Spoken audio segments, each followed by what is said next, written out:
Hey everyone, my name is Ben and you're listening to A Daily Dose of English. This is a short, pretty simple podcast that you can listen to every day to improve your English. You can find the transcripts for all episodes and more on benslanguagelab.com. I'm glad you could make it today. In this episode, we're going to be talking about peanut butter. What a fun topic, huh? Peanut butter. And I want to talk about this because it's something that's kind of fundamental to the United States in a lot of ways, in like being from the US and maybe from Canada. I don't know. I've never been there. But it's not that common in a lot of the world. So I want to talk a bit about it. I mean, you can find it in other parts of the world, but I don't think it's as nearly as fundamental to like a culture as it is in the US. So let me know for sure if you have a lot of peanut butter or your country also consumes a lot of it. But I want to talk a bit about my experience with it and why I like it and that sort of thing. Also, a bit about the history because it's kind of interesting. So, peanut butter is basically just crushed up or ground up peanuts so that it can become a spread. It's not actually like butter, but it becomes a thing that you can put on bread or toast or make a sandwich out of, something like that. My favorite peanut butter is always just peanuts, roasted peanuts, and salt, nothing else. Because peanuts already naturally have a good amount of oils in them so that it becomes creamy and smooth. And I don't like the peanut butters that have a lot of sugar in them because they are way too sweet and I just don't like them. So those are the ones that you can find in stores, and those are the ones that you can find here. It's actually pretty difficult to find really good, just pure peanut butter. And so peanut butter is from this part of the world, so sort of North America, mostly in the Mexico part, and it's been around for a very long time because this is where peanuts are from, basically. But modern peanut butter is pretty different because it uses some machines and that sort of thing, and it actually looks like it is from Canada in Montreal, where, as I'm looking at the Wikipedia page now. But it's certainly gotten very popular in the U.S. For a specific, I guess, potential reason. I'm not actually sure if this is true, but peanut butter became really popular during which war was it? I don't know if it was World War I or World War II, but I think it must have been World War II, I think. But it was when the American soldiers were overseas fighting in the wars, and they had to have a bunch of food sent over to World War II, to the soldiers. Oh yeah, here it is. I see. It's called World War II. It looks like it is true. And it was nicknamed monkey butter. But what happens is there were a lot of soldiers eating peanut butter very often, since it was a pretty cheap and quick thing to produce that has pretty good nutritional value. There's lots of different nutrients in it. They have protein. They've got several different vitamins.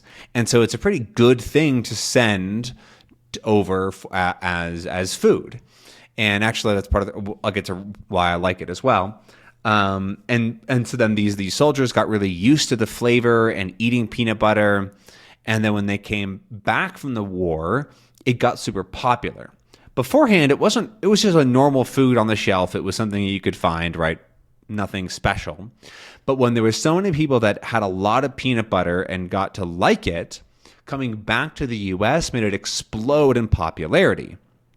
And which is why it's still very, very common today.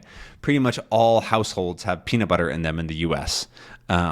If they're like from the U.S. I'm sure there's tons and tons of people from other countries in the U.S. who might have no peanut butter because why would they care? But I think you know what I'm trying to say. And so now peanut butter is an integral part of the kitchen of food. Specifically, the most famous way to eat it is a peanut butter and jelly sandwich. which is 2 slices of bread, typically white bread or some kind of fluffy sandwich bread, with peanut butter and then jelly on them. And then you smush them together and you have a sandwich. This is such a famous sandwich in the US because it's easy, it's quick, it's good, it's sweet, it's got some protein in it. It's an absolute staple for young kids or families that are on a rush, or a quick snack to make when you have just 5 minutes, right? It's so fast because all of these things are usually out on the counter. In the US, you don't put your bread in the fridge. You don't put your peanut butter in the fridge, and you don't usually put your jam or jelly in the fridge unless you want to. Well, actually, no, you should do that. That one should go in the fridge because it goes bad. But 2 out of 3 things aren't even in the fridge. You can just open the cupboards and they're there. And so it's super duper fast to make. It's good. I believe that probably every single child who's gone to elementary school in the US has had a peanut butter and jelly sandwich. I feel like it's really hard to not have them. There's even a brand called Uncrustables, which makes these little sandwiches that don't have crust on them. They're like circular. And I remember those being super popular, filled with peanut butter and jelly. And hey, there's some videos on here on how to make them at home if you want to try them and you can't find them. They're definitely a staple American food because they, one, are from a brand, they're easy, they're pretty cheap, and so they're a staple. It's the best word I can come up with. I grew up eating more peanut butter and honey than peanut butter and jelly because we didn't buy that much jam or jelly. And so we would just do it with honey, which is also a relatively common version. It's not as famous, and I definitely had peanut butter and jellies as well, but I always have liked peanut butter and honey. That's sort of my go-to version. But I also specifically have this connection to peanut butter on pancakes, because always growing up, my family would have peanut butter on our pancakes to make them a bit more filling, a bit more full, and it's just delicious. It's so good. Try it, especially if you have maple syrup. Oh my God, those are so good. But I didn't know that was a weird thing.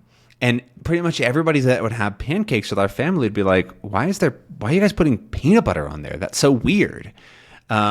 But it is very good, and I think it's a little more popular now. I think it's catching on. I don't know where we got it from, but the only other people that I knew like growing up were related to me. There were some cousins who would also do that. And I thought it was really interesting that nobody else had caught on to the peanut butter on pancakes thing, but it's really good. Now people do like Nutella on pancakes, sort of whatever. So getting into why I like peanut butter, one of the reasons is that it's so like simple. It is just peanuts and usually there's a little oil in there and then salt. But you can also find it of just peanuts and salt. And that simplicity to me adds like a bit of another level, right? Because there's plenty of foods that are really good or whatever, or like a dressing of some kind, right? What's another spread? Nutella I mentioned, right? But that's a lot more complicated. There's hazelnuts, there's chocolate, there's sugar, there's all these different things. But peanut butter is a lot more, I don't want to say pure, but it is sort of one or two things simpler. And then also it tastes really good. I really like the flavor of peanuts and peanut butter. And so that adds another layer, and it's relatively filling. Like whenever I was like really hungry growing up, I could just have a spoonful of peanut butter and not feel as hungry. I would feel like I had something that was substantial, whereas if you have like some chips, right, you feel just terrible. You're like, okay, I'm still hungry. That didn't help. And so like these different things just feel to me like it's a really good food. It's also really useful for making granola or for making smoothies, or I don't know, you can put it into brownies. There's so many things you can do, and it's just good. I don't know. Sadly, though, I'm really struggling to find good peanut butter here in Mexico because they are always like the American brands that have just tons of sugar that I don't like. I don't like this or the sweet peanut butter. That's what we're calling it. I just don't like that. And so it's been hard for me to find a good brand. There was one that I was getting, which is pretty expensive. It's called Justin's, but it's really good quality. It's like ends up being like $6 for a pretty small bucket. But I wasn't eating very much, so like it'd last. But yeah, I really wish I could find better peanut butter because I do miss it. I miss having some things every now and then. But yeah. Anyways, I think I've talked more than long enough about peanut butter. This is an 11-minute episode about peanut butter. What a weird thing to say. But anyways, I'll see you again tomorrow for another episode. I hope you enjoyed. Have a good one. Bye.